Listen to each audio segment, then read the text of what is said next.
Hello, good morning, and welcome to a farmer's breakfast. This is the morning breakfast show. I'm your host, Mr. Rochoya, and here we connect and learn in agriculture. And in today's topic, we are going to talk about opportunities to invest in agriculture in Africa, specifically in Kenya. So, agriculture is one of the major sectors in Kenya.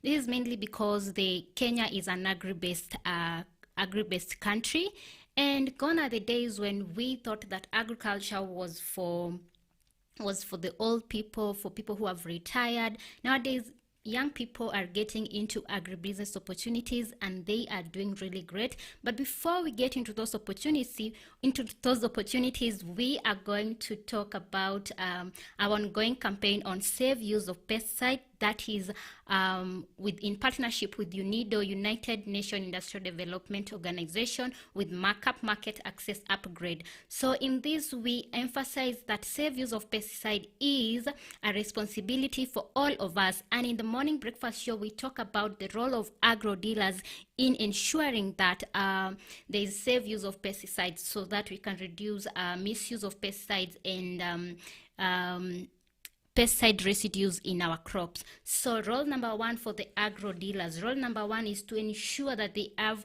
well kept records and documented, and then they're supposed to stock as a stockist, as an agro dealer stockist. You're supposed to stock pesticides which are required in your area of operation, and then ensure that you have adequate PPE within your in your area, in your premises.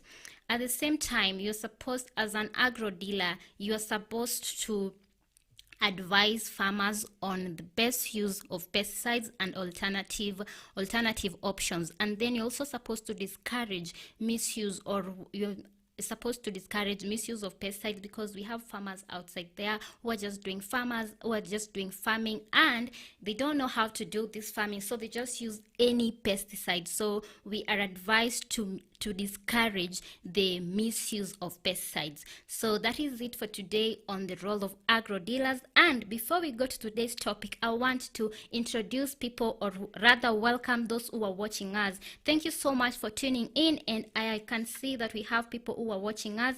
We have Nathaniel Mungai who is watching us. We have Ivan Kiwala. We have this one is a little bit odd for me, but the last name is Popper. And then we have another one is Oba. Then we have Ibrahim Kiai. Then we have Tobacca T Rock. Hey, these names, please forgive me if I don't mention your name correctly. Just tell us where you're watching us from. Thank you so much for choosing the breakfast show with Miss Sarah Chwea. So just tell us where you're watching us from, and if you are a farmer, tell us what you are doing and is it profitable. Would you advise anybody else to do that? So yesterday we talked about profitable crops that are going to make you a millionaire when you do the right thing. Disclaimer is that whatever that we discuss here, this is just it's a general idea, and it's not specific to your condition, or it's not like a prescription that when you get into this kind of business you are going to make millions just like that. So just like any other business in agriculture, you need to do your research. You need to dive in after preparation, after doing a lot of research, after doing your consultation, after accessing the market and all that. So we are just giving you things which have proven to work for other people. And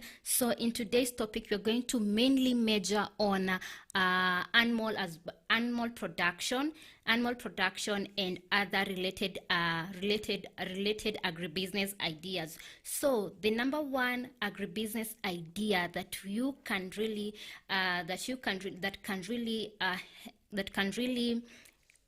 that is really profitable, is the number one is beekeeping. Beekeeping is a really nice, it's a really good business which is low risky to invest in. Why am I saying beekeeping is a low risky investment?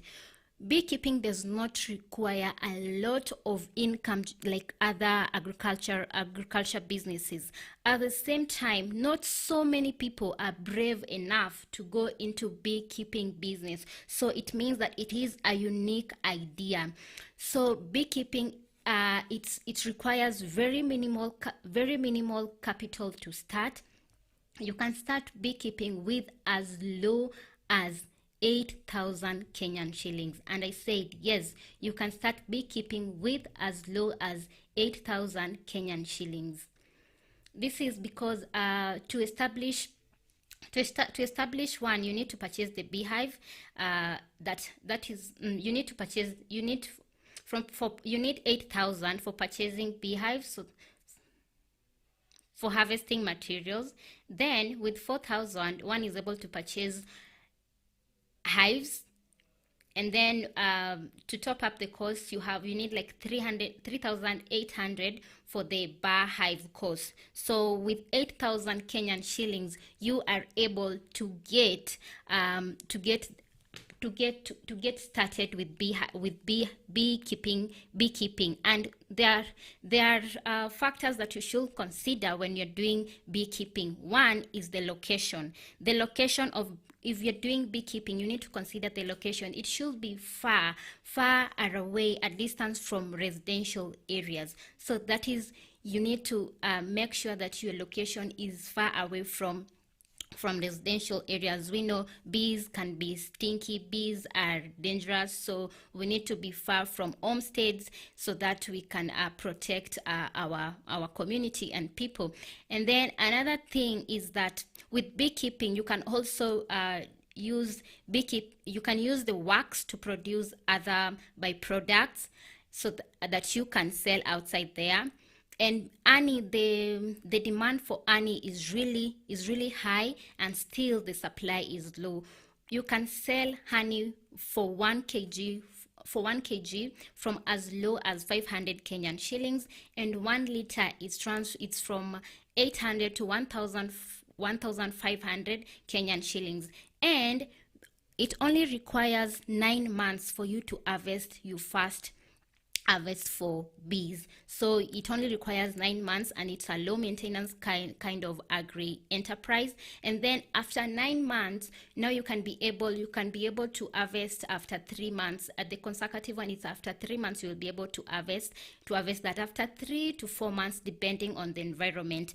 And as I said, this is an industry that not so many people are willing to get into because it requires a lot of training. And I will also, according to research, I will also recommend that beekeeping, if you are in an area where you cannot do these other agricultural practices, like areas like let's say like Mwingi, areas like Kitui, where there's no there's no enough rainfall seasons throughout the year, you can get into beekeeping because it does not require rains. It's a kind of agribusiness idea, does not require rain. So you only need to invest and wait for 9 months, and then after 3 months you're also able to do your first harvest. So that is it for beekeeping. If you have any question about beekeeping, or if you're doing beekeeping, let us know. And if you're watching us, tell us where you are watching us from. I can see we have a new person who joined us. This is really hard for me to pronounce, but it is Ojuyime. Thank you so much for coming in, and please you can tell us where you're watching us from. If you are doing agriculture in your area, tell us what you are doing. And you can also share out our live stream so that we can have more people coming in, so that we can also have people to learn these agribusiness ideas or agribusiness opportunities to invest in Africa. So that is it for bees. And the second one that we are going to look at today is dairy farming. We are going to look at dairy farming. Dairy farming, especially in Kenya, it's really a good investment because people consume milk tea. There's so many people consuming milk tea. There are people consuming milk. There are industries producing milk products. So dairy farming is really a good business to invest in Kenya. And it's really, milk is really expensive in Kenya. When you are doing non-processed milk in Kenya, the price for 1 liter could go from 60 shillings, 60 shillings to 100 shillings. That is like $0.6 US dollars to $1 per liter when you are doing, when you're just selling directly to the consumers. And then when it is processed now, it's more expensive, because half a liter goes from, it's from 50 to 70 Kenyan shillings. So that is a half a liter, so meaning that 1 liter is constant at a dollar and above. So milk in Kenya is really dairy farming in Kenya. It's a nice opportunity to get into, and it's a good venture because there is demand for milk every time. There will be demand for milk everywhere, and as the population continues to increase and high economic levels, it means that we need more people getting into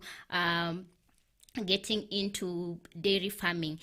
Gone are the days when people used to think that dairy farming is for people who are retired. So when you retire, that's when you get into dairy farming. But before you get into dairy farming, there are things that you should consider. Where I see farmers go wrong is that they start with buying a cow.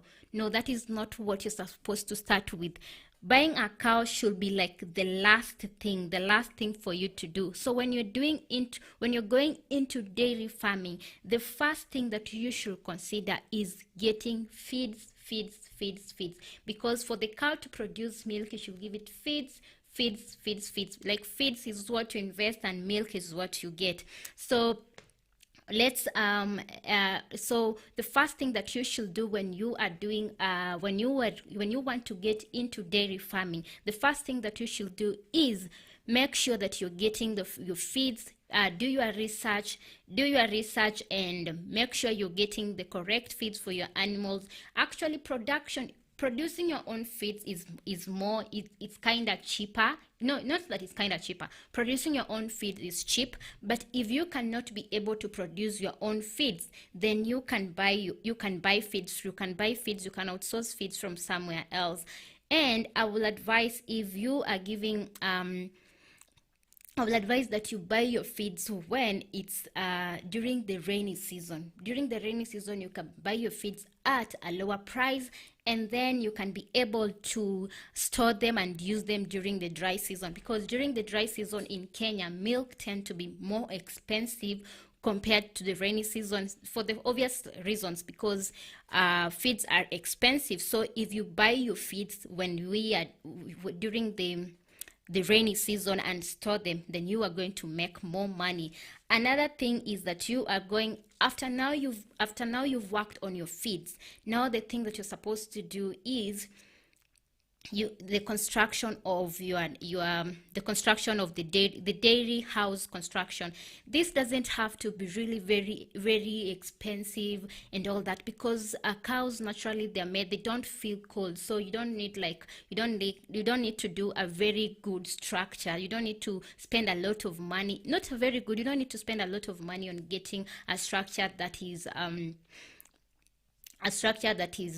very expensive, that will cost you a lot of money. So for the structure, you just need a well structure, but do not spend a lot of money on your structures. And now when you're thinking about joining dairy farming, the third thing that you are supposed to consider now is the cow. So for the cow, if you are a beginner, I will request that you go for cows which require low maintenance. Because if you go for cows which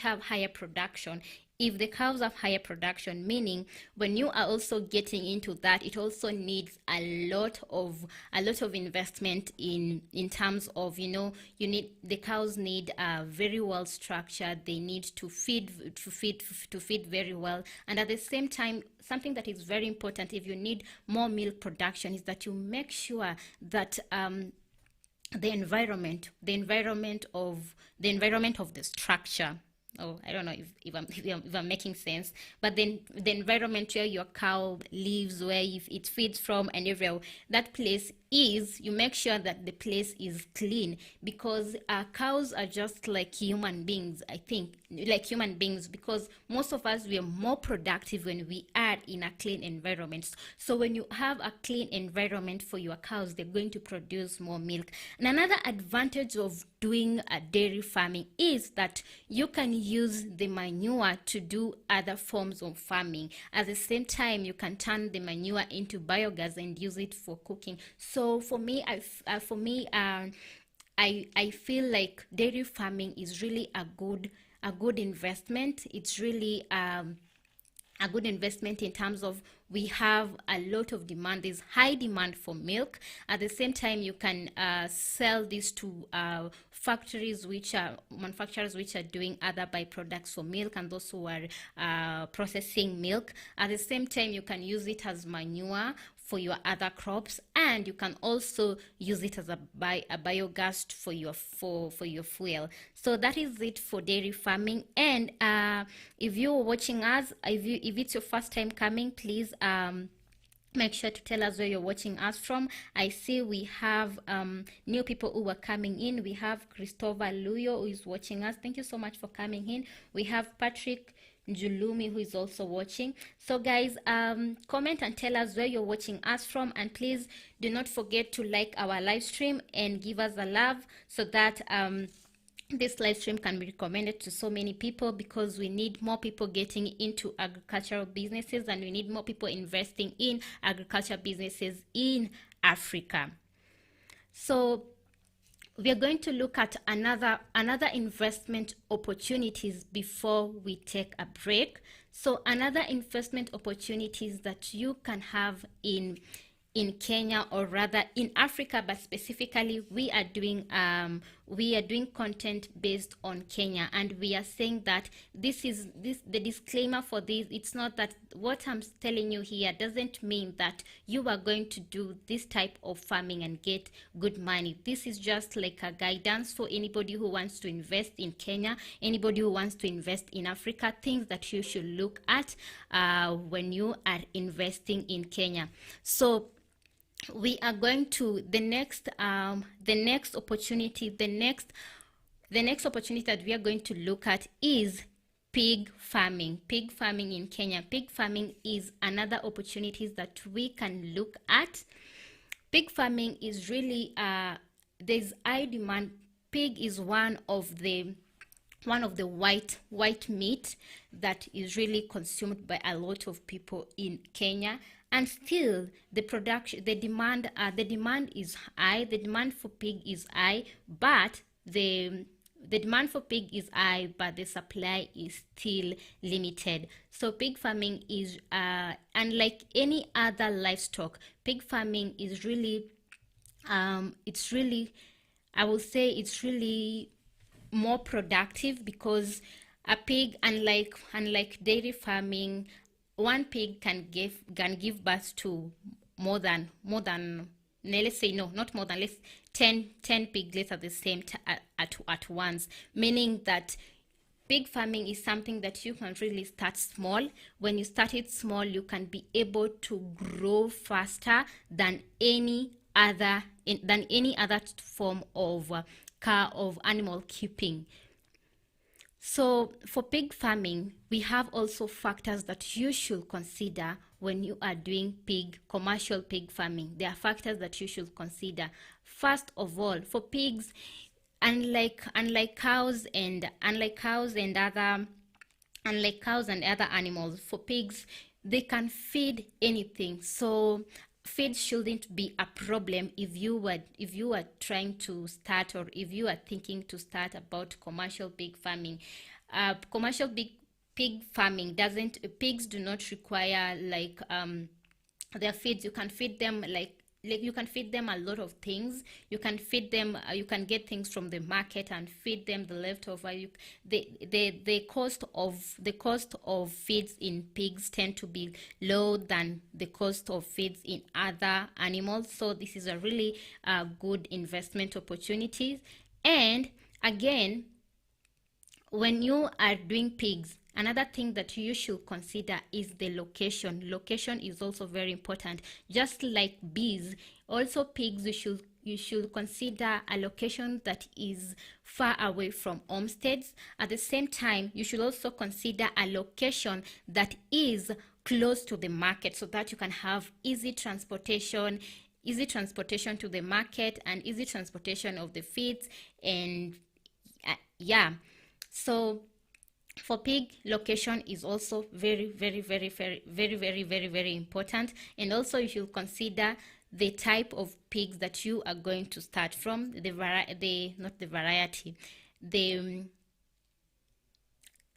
what we call these, like the breed of pigs that you are going to, you should consider. You should do your research. And you should do your research and consider the type of breed that you are going to use. So that is it for pig farming.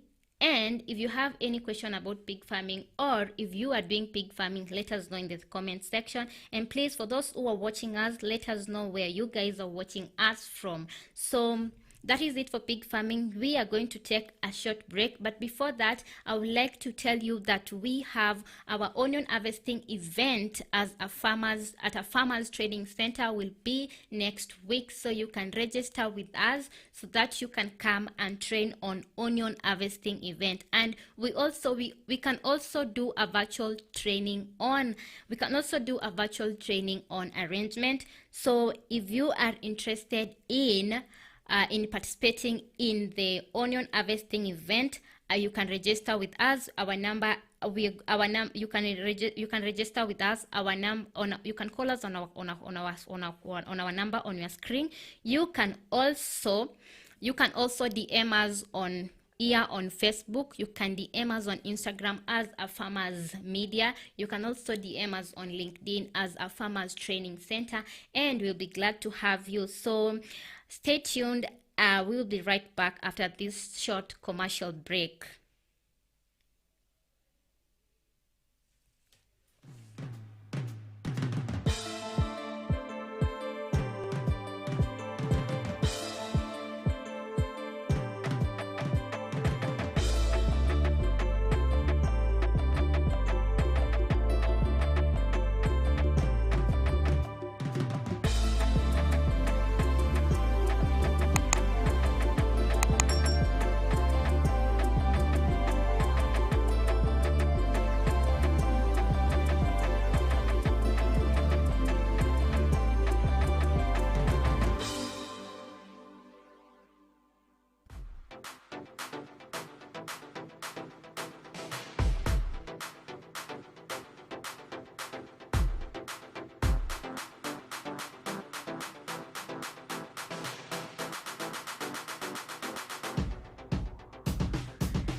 Cauliflower is a cruciferous vegetable that is naturally high in fiber and B vitamins. Cauliflowers are annual plants that reach about 0.5 meters and bear large rounded leaves. As desired for food, the terminal cluster forms a firm succulent cud or head that is in form of a cluster of flowers. Cauliflowers do well in fertile well-drained soils that are rich in organic matter.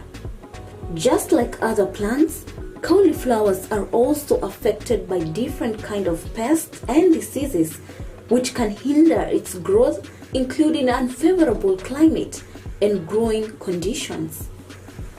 The many problems you will see in cauliflowers, and this one is just one of them. You can see how the problem is.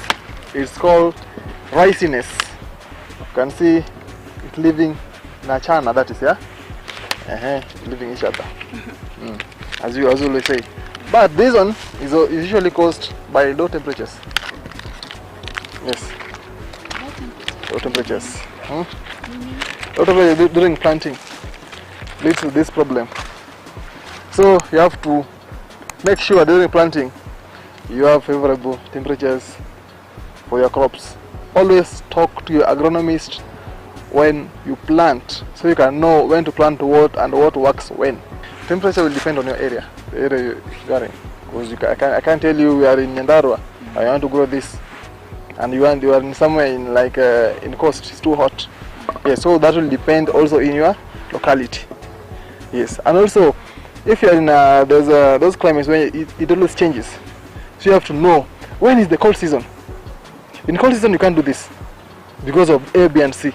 And if it's too hot you can't do A, B and C. So always, that's why I'll just have an agronomist, will guide you through it. Yes. And also do your market research and know what works where before you grow something as a farmer. Don't just do guesswork.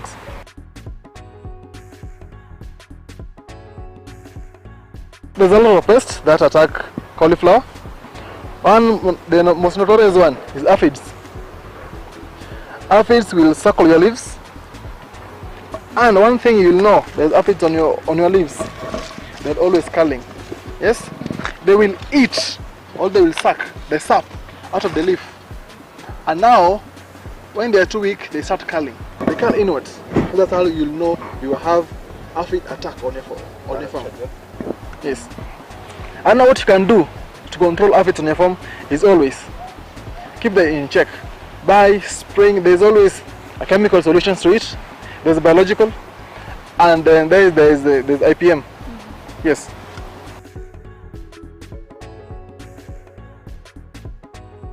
The perfect head, I'll say it looks like this one. Look at this.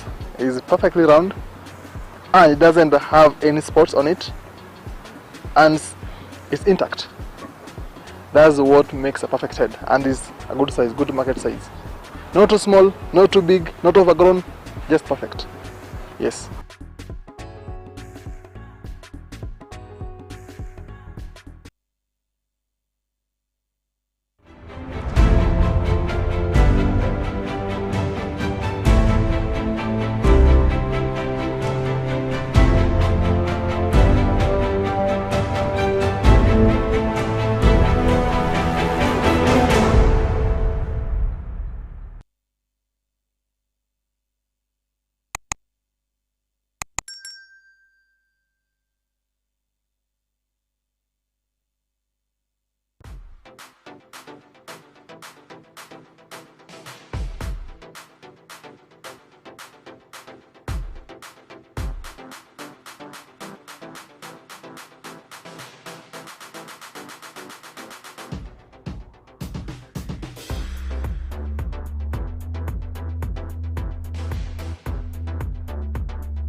Hello, welcome back to our Farmers Breakfast. Thank you so much for sticking around. If it's your first time coming in, please do not forget to follow us on other social media platforms. We are on YouTube as a Farmers Media. We are on Instagram as a Farmers with as Z. We are on LinkedIn as a Farmers Training Center. And if you are coming in, please tell us where you're watching us from. Today we are doing on profitable agribusiness ideas or agribusiness opportunities in Kenya. So if it's your first time joining us, please karibu sana. And if you are with us, tell us where you're watching us from. I can see we have Ernest Towera who is watching us. Ernest, karibu sana, and thank you for always watching our show. And how is you today? Habari yako leo, uko salama? And for those who are also joining us, we have dealt with some agricultural opportunities which you can invest in Africa. Yesterday we did crops, and today we are kind of doing animals and other opportunities that you can invest in. So stick with us till the end, because we're doing animals and something else that is not animals, or rather it's like other sectors of agriculture that you can invest in, which are really profitable in Kenya. So today we have discussed about beekeeping, and we've seen beekeeping is of high demand in Kenya. And we have also done dairy farming, which is also very, very profitable in Kenya. And we have done pig farming. And before we go to what we are going to discuss today, we are going to talk about our onion harvesting event. We'll be having onion harvesting event next week. We'll be telling you on a specific day when it will be, but you can register with us in case you want to participate in the onion harvesting event. If you want to participate and learn, get to interact with other farmers, get to know the proper ways of harvesting onions and onion production from an expert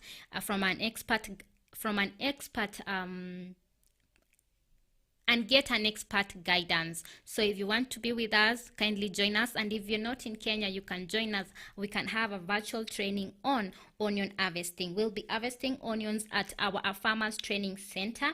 So if you want to be part of it, because onions are very, very, very tricky. If you do not produce them in a very good way, you may lose the harvest just before harvesting. So if you want to be part of the onion harvesting event, again, I say you can register with us. You can call us on our phone number on your screen. You can also reach through us on our social media platform as a Farmers with a Z on Instagram, a Farmers Media on YouTube and Facebook, and a Farmers Training Center on LinkedIn, and a Farmers on Twitter. So now we are going to discuss other opportunities that you can invest in. But before we discuss other opportunities, we have an ongoing campaign of safe use of pesticides in partnership with UNIDO, United Nations Industrial Development, and Markup is market access upgrade. And we are doing this because we need more farmers in Kenya to access the international market, and we also want farmers in Kenya to produce food which is safe and food which is healthy for both local and international markets. And safe use of pesticide is something that is really going to play a big part. It's going to play a very, very big impact in our food production and consumption, because if we do not use our pesticides in the safe way, we are going to have pesticide residues in our foods. And remember, pesticides are made to kill living organisms. So if we have pesticide residues in our food, that means we are killing ourselves slowly by slowly.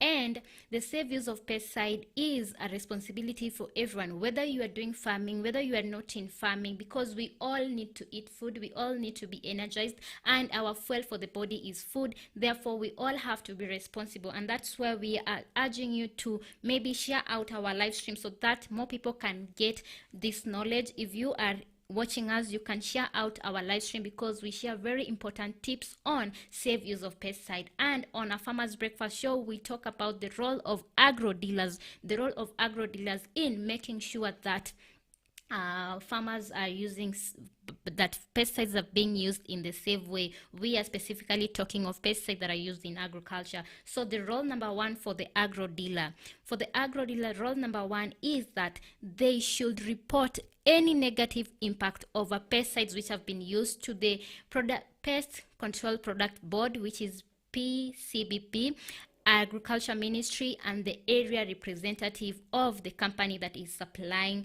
those agrochemicals. If they get any negative impact, it's your role as an agro dealer to be able to report that to the relevant authorities and to the area representative. And we should also, as agro dealers, it's your responsibility to give farmers advice on the usage of the agrochemical or the pesticide according to they should guide them to read the labels and understand how they're going to use it. It's also your role as an agro dealer to discourage misuse of pesticide. That is, in cases where we have farmers using pesticides which are not meant for specific crops, they're using, because we have pesticides which are meant for specific crop and specific pests. So that should be, you should encourage farmers to use specific pesticide for specific crop and for specific pest.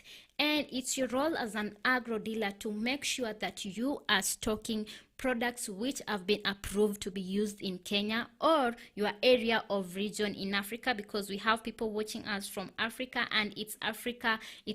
We are doing this for the Africa audience as large. And it's also your role as an agro dealer to make sure that you have enough PPE and emergency kit at your premises all the time.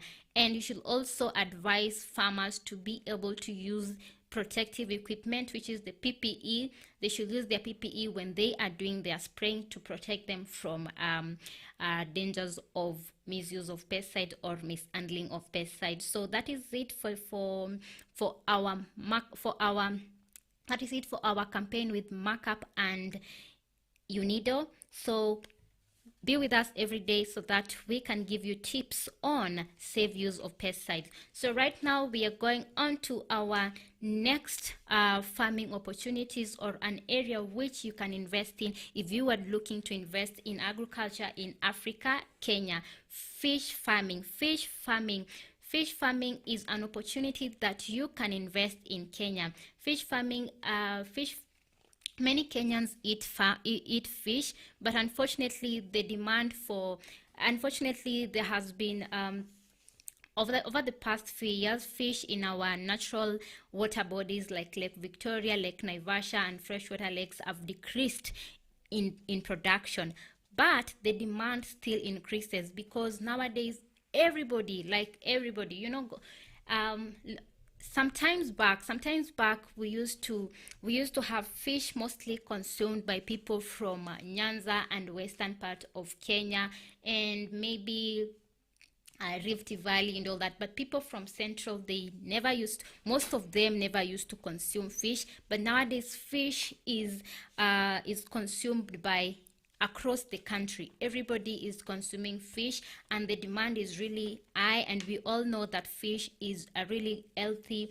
It's an healthy meat for us to consume, and we have so many people who are going to buy from us if we invest in fish farming. But unfortunately, there are not so many people investing in. So if you invest in it, that means you are going to be among the lucky people who are investing in fish. But you should understand the basics. If you are going to do well in fish farming, you should really understand the basics of fish farming.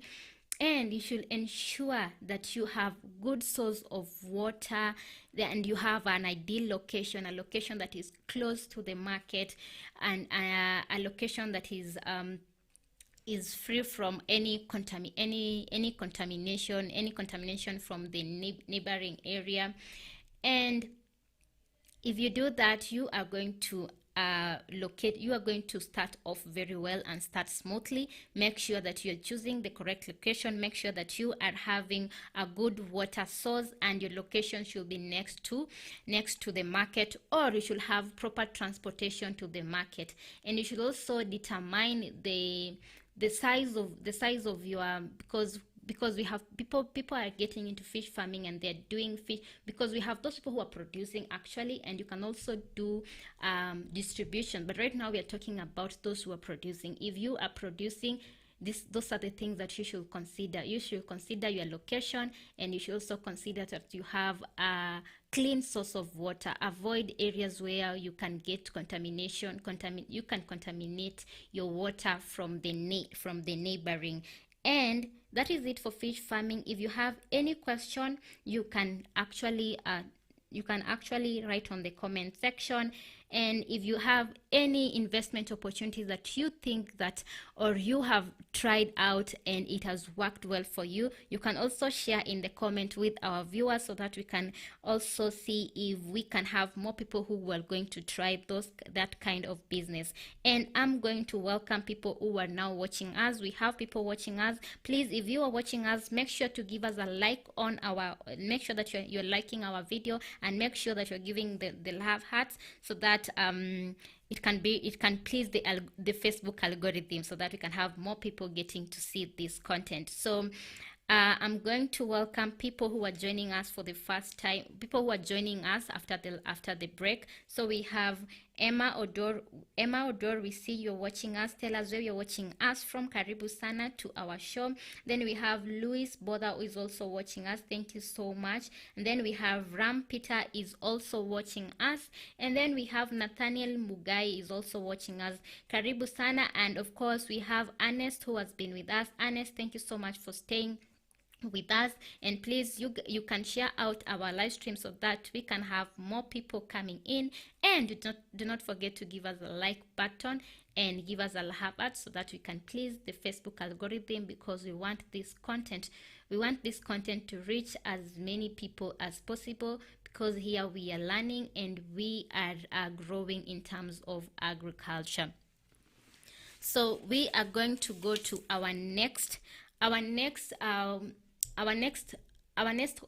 opportunities we are going to talk about is poultry farming. We are going to talk about poultry farming.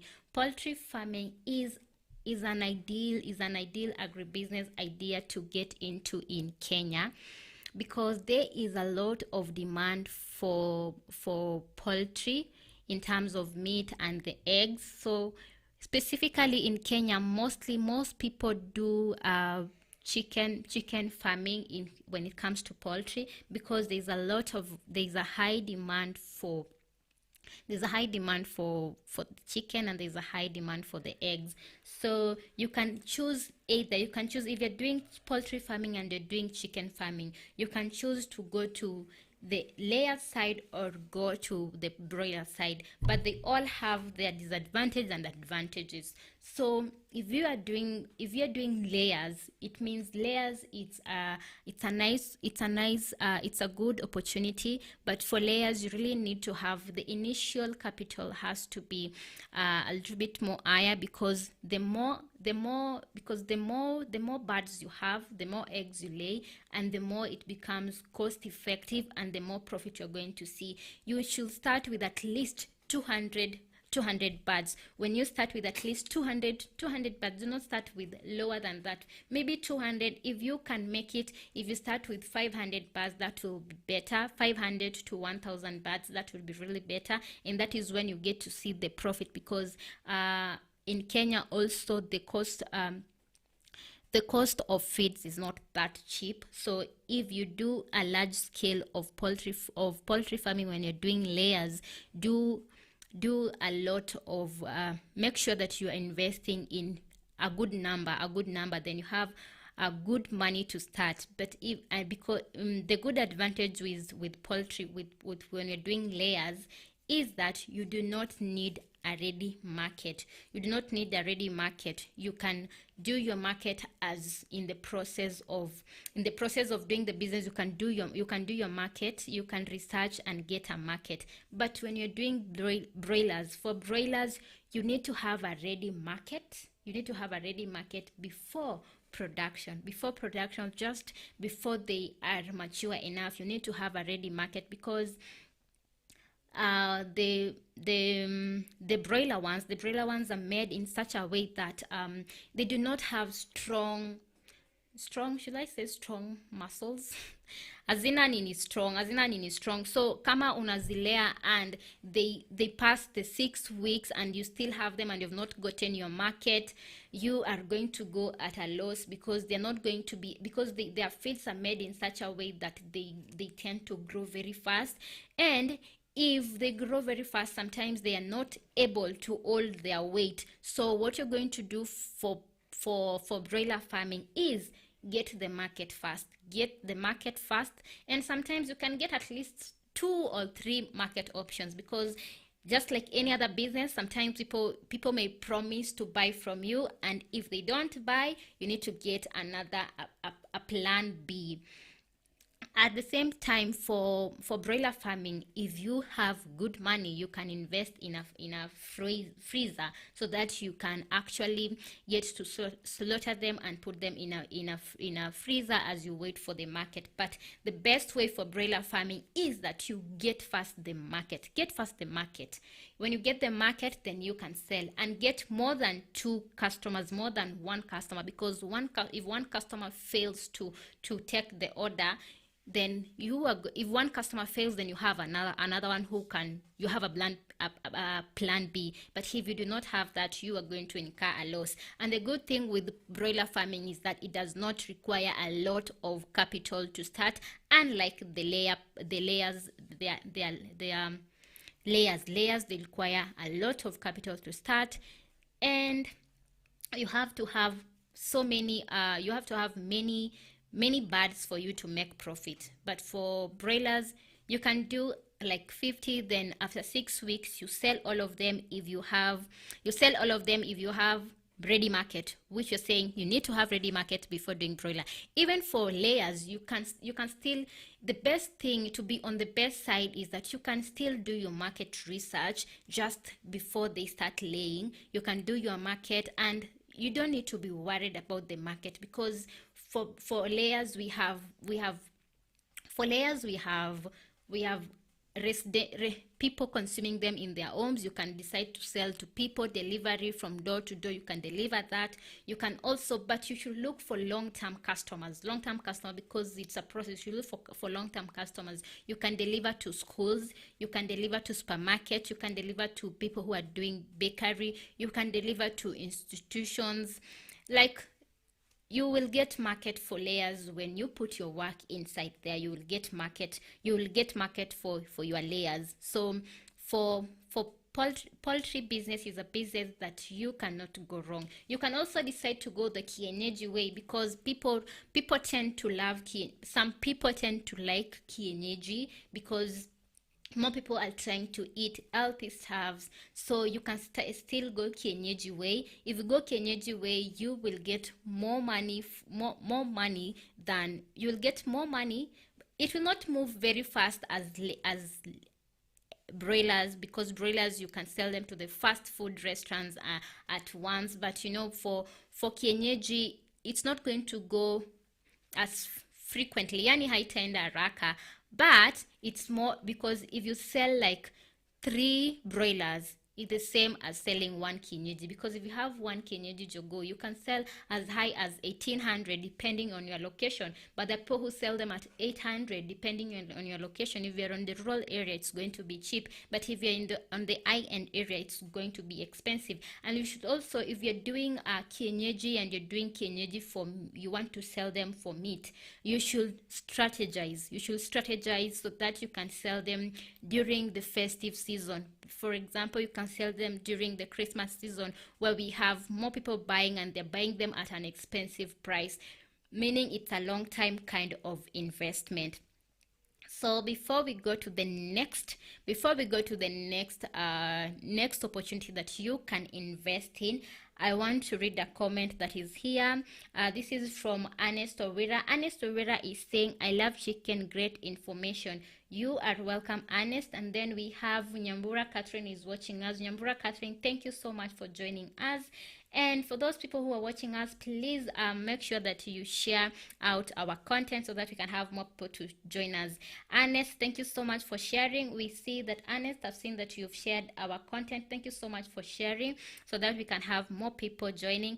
And thank you for the love arts. Make sure that you are liking our post. Make sure that you are loving our content so that we can please the algorithm. We are here to please the Facebook algorithm because we want more people to get this information. We want more people to venture into agriculture because agriculture is a less risky investment, and in the long run agriculture is going to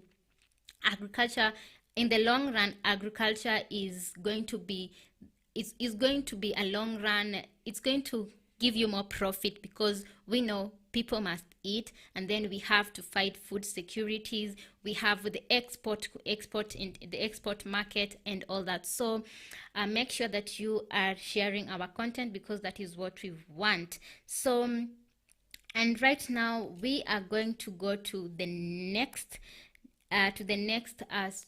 next opportunities that you can invest in. But before that, let me welcome somebody that I've seen that has just joined us. We have Victor Wasani. I'm sorry if I didn't pronounce that correctly, but we have Victor Waswani. Yeah, that Victor. Karibu sana, and please tell us where you're watching us from. If you are not Kenyan, Karibu sana is a Swahili word that says you are welcome to our show. Make sure you like our videos and make sure you're giving us a love it. You can also share our content so that we can have more people coming in. So the next agriculture opportunities that you can invest in if you are planning to invest in Kenya, the next one is the distribution. In distribution, we have so many things that you can distribute in agriculture, but we are going to start with fertilizer distribution. This is an area that not so many people have tapped into because people depend on the manufacturers to distribute. But if you get into agriculture distribution, I'm telling you this because I have some experience in the distribution industry, and it's an industry that is really doing great. So if you get to supply fertilizers, and it's not something that is it's not hard to start supplying fertilizers. What you need to go is that you need to do your research on because in Kenya we have so many regions. We have Central region, we have Mount Kenya region, we have Rift Valley region, we have the Nyanza region, and all those regions. So you should do your research on what are these people doing. These people are doing tea. If they are doing tea, then I should supply fertilizer for tea. And you can do this as a B2B business. Doing it as a B2B is that you are sourcing from the manufacturers and supplying to the agrovet. That is, or you are sourcing from the manufacturers and supplying it to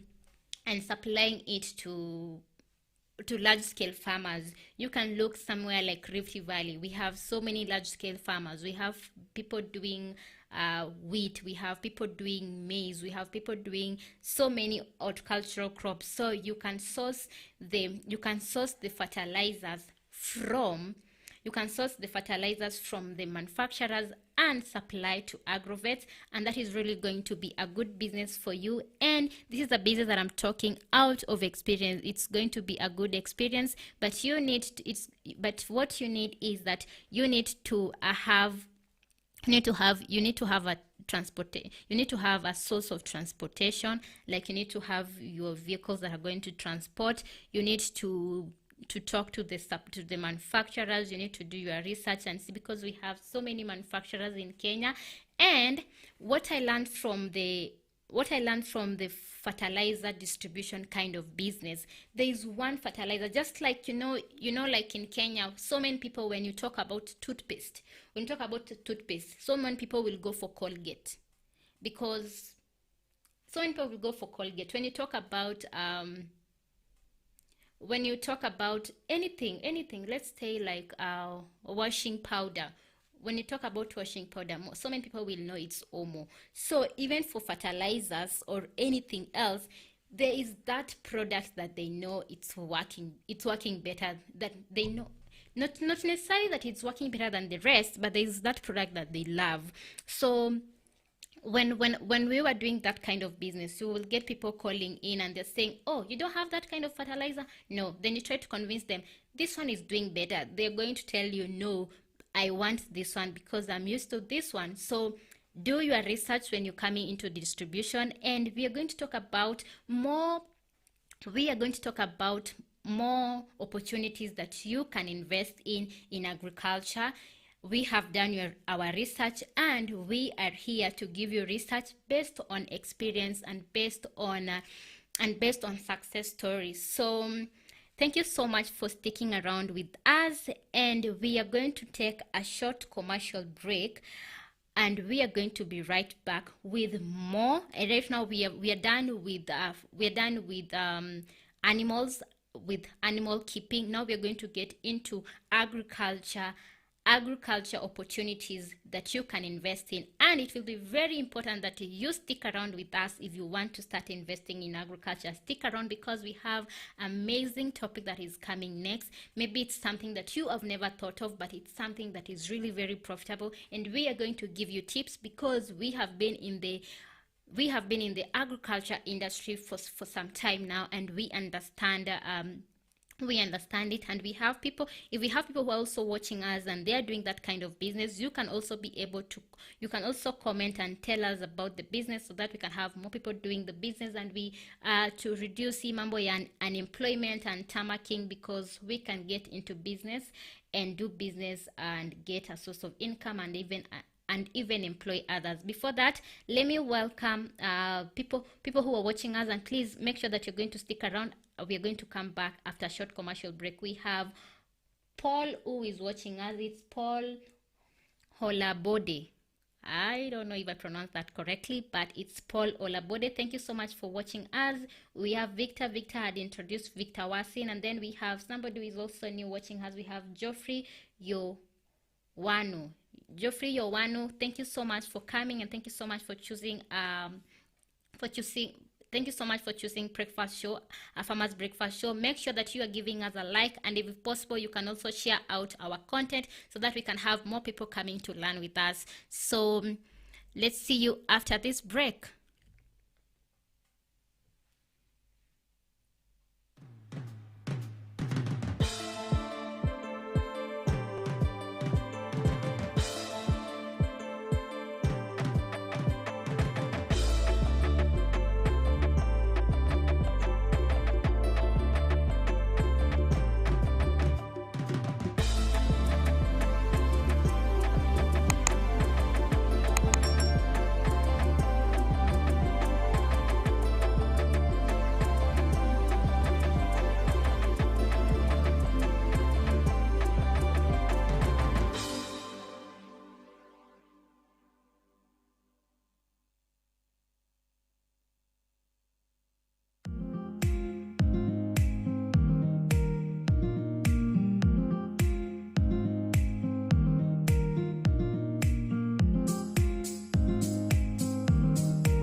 Spinach is a dark leafy vegetable that originated in Persia. Spinach is a superfood as it is loaded with tons of nutrients in a low-calorie package. Spinach has been used by various cultures throughout the history.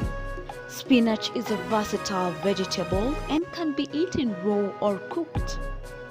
It can be incorporated quite easily in any diet as it is cheap and easy to prepare.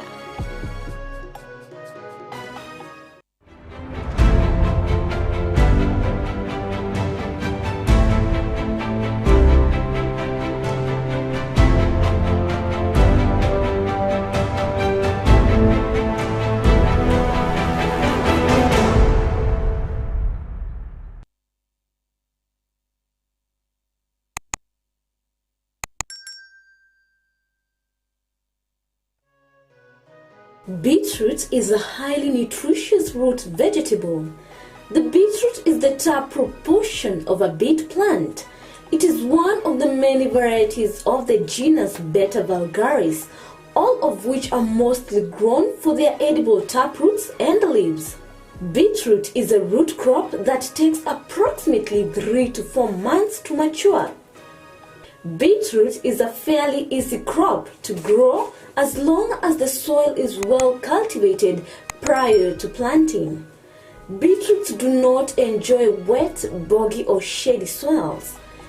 Beetroot can be sown in trays and transplanted when the seedlings have 2 true leaves.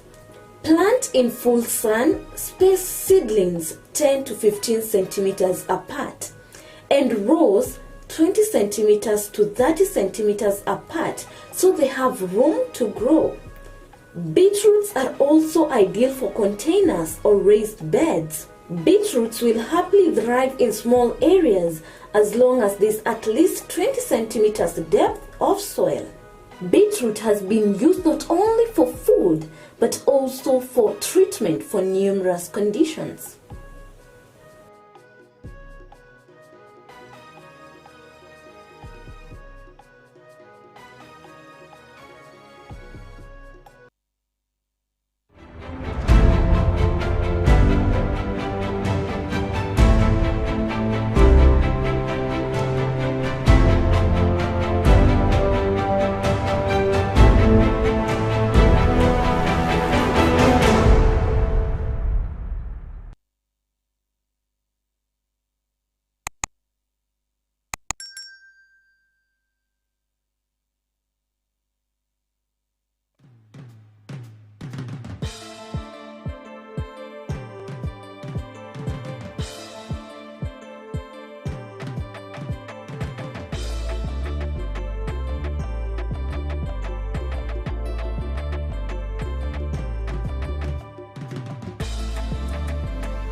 Hello, welcome back to A Farmers Media. If you are coming in after the short break, today we are talking about agribusiness opportunities that you can invest in Africa, in Kenya to be specific. So today we are doing that, and we have talked about several investment opportunities that we have in Kenya. So our opportunity number one was investing in beekeeping, which is really an investment opportunity that requires less capital to start. And then we have dairy farming, which is really in high demand in Kenya. The demand for milk is really high in Kenya. Then we went to pig farming, which is one of the most demanded white meat in Kenya. Then we looked into fish farming, which we say that nowadays so many people are consuming fish in Kenya, including people from all regions. In some years back, we never used to have people from the central region of Kenya taking fish, but now we have everybody is consuming fish, and there is a lot of demand for fish. And we are going to discuss more tips on more agribusiness opportunities, not only in rearing, but we can also discuss on opportunities across the supply chain in agriculture. We also talked about supplying of fertilizer. That was our last discussion. So right now we are talking about supplying of feeds, or even manufacturing feeds, because it's not a very complex process, but we are going to be more specific on supplying of feeds, because that is an area that more people can tap into. It's easy to start supplying than to start manufacturing. So you can start supplying feeds. We have feeds for all these animals. You can start supplying those feeds, and all you need to do, just like fertilizers, we have so many companies that are doing feed production in Kenya, and in those companies we also have different region, there are feeds which are doing better than others, and we also have feeds which generally in Kenya they are doing better than others. So it's up to you who wants to get into the supplying business to decide on what type of feed that you can invest in. So you can do your research, go to the ground, do your research, and be able to understand the kind of feed that you're going to supply. And this kind of supply needs a lot of transportation, because these are heavy, and you need to invest a lot on heavy trucks. You can actually start with a pickup, but you're going to invest. If you invest in a lorry that can be able to supply this, you are going to make good money. And the good thing is that you can do it as a B2B. You can supply to aggregate rather than supplying to people, to people who are doing poultry. So if you do a B2B business, it's going to be easy for you. You pick a region and you do that, it's going to be easy for you, and it's a gap that hasn't been fully met in Kenya. So for sure, it's a business that if you do it in the right way, you do your research well, it's a business that you are going to that is going to be profitable in the long run. So before we go to the next one, I want to welcome somebody who is watching us. We have Leo Stenge. Leo Stenge, thank you so much for coming in. Please tell us where you are watching us from.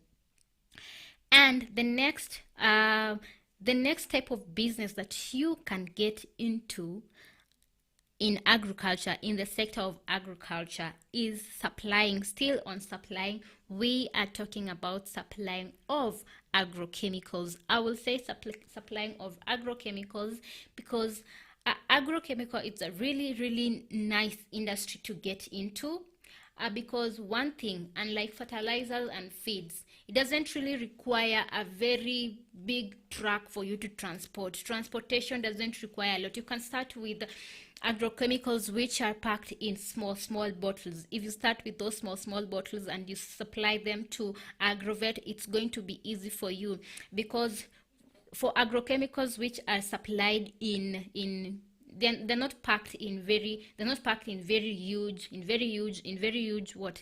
containers. If they're not packed in very huge containers, this means you can even use a motorbike to supply. If you use a motorbike to supply, meaning you do not have to spend a lot on the vehicle fuel consumption. So agrochemicals, it's really a very nice opportunity to get into, and the best way to start is to start supplying agrochemicals which are packaged in small quantities, because they are going to ease your transportation. At the same time, you need to do your research, and for agrochemical, it's really very tricky, because you need to understand, just like fertilizers. For agrochemicals, you need to understand what season are they into, which region is this, is it a cold season, is it a wet, is it a hot season, because we have diseases which attack in cold season, and we have pests which attack in the warm season. So when it's warm, they get a conducive environment for the pests to develop. So you need to do your research and understand what type of crops are these people growing. And at the same time, when you're doing agrochemical, remember we are doing the campaign for safe use of pesticides in partnership with UNIDO and Markup. UNIDO is United Nations Industrial Development Organization, and Markup market access upgrade. We are doing this specifically so that we can have safe and healthy food for both the local and international market, because so that we cannot have a lot of residues in our food. So when you are doing this, when you are doing selling agrochemical, distributing agrochemical, the same things that as an agro dealer you should also understand what role you play as a distributor. You should distribute chemicals or agrochemicals which have been accepted into the system, which have been accepted in the agriculture by the Pest Control Product Board in Kenya, the Agricultural Ministry. Make sure you're supplying those, and make sure you're supplying pesticides which are effective and affordable. And also you should make sure that you understand. Don't just go into the pest distribution industry without knowledge. This pest distribution industry, unlike supplying fertilizers or feeds, does not require any knowledge. But when you're doing when you're supplying agrochemicals, you need to have trained personnel. If you want to get into agriculture and you do not have any background in agriculture, you can hire people who have background in agriculture, and they will be able to supply that. Because you need somebody who, this is like being a doctor, because we have crop doctors and we have crop people. The agrochemicals are supposed to be supplied by crop doctors, people who understand the physiology of the crops. And if you are supplying pesticides for animals, for animal production, you should also have animal health certificate. You should also get somebody who has done animal health to do that for you, because if you get anybody to do it for you, then you are going to do the wrong thing. And now the last thing that we are going to talk about, an opportunity that you can invest in agriculture, is agriculture consultation services. You can do agriculture consultancy,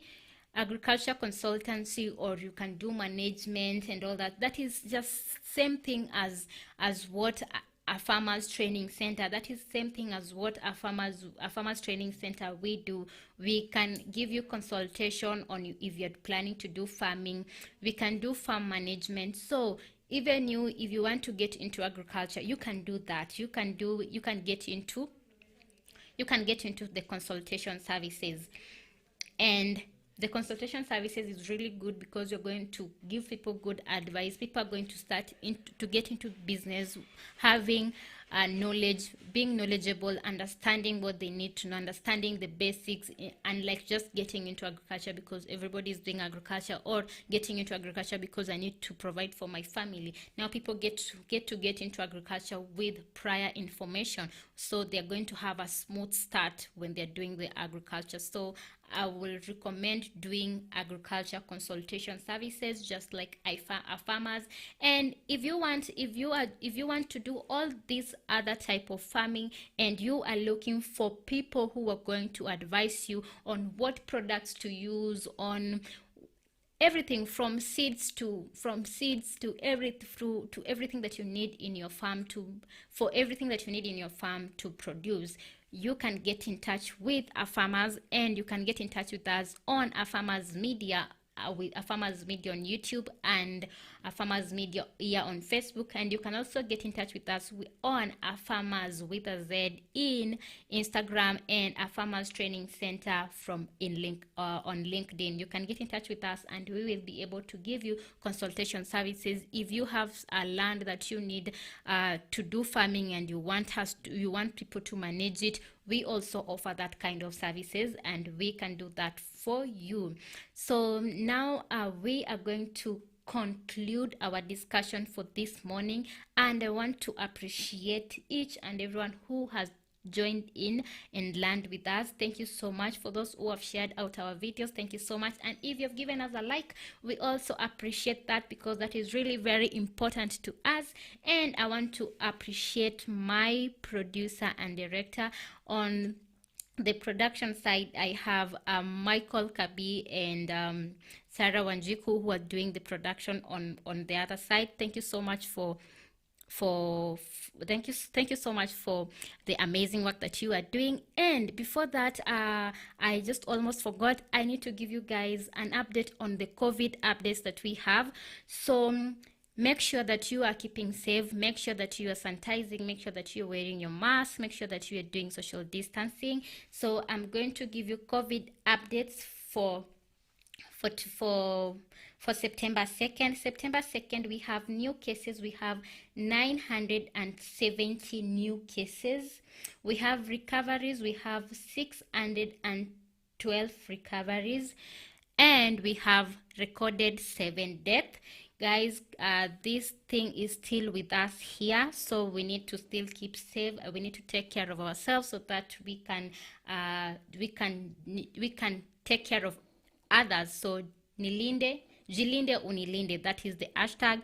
And before we go, I see the people who have just joined us. Thank you so much for joining, but we must go now. We have Roy Cameroon. Yeah, there's Roy Cameroon. These names are really giving me hard time to pronounce, and if I do not pronounce them in the right way, please apologies first. But thank you so much for joining. Roy, tomorrow please join in a little bit early, because now we have also William Ndola, who is also watching us. People are coming in when we are leaving. It's the end of the show right now, so please make sure that tomorrow you join us early.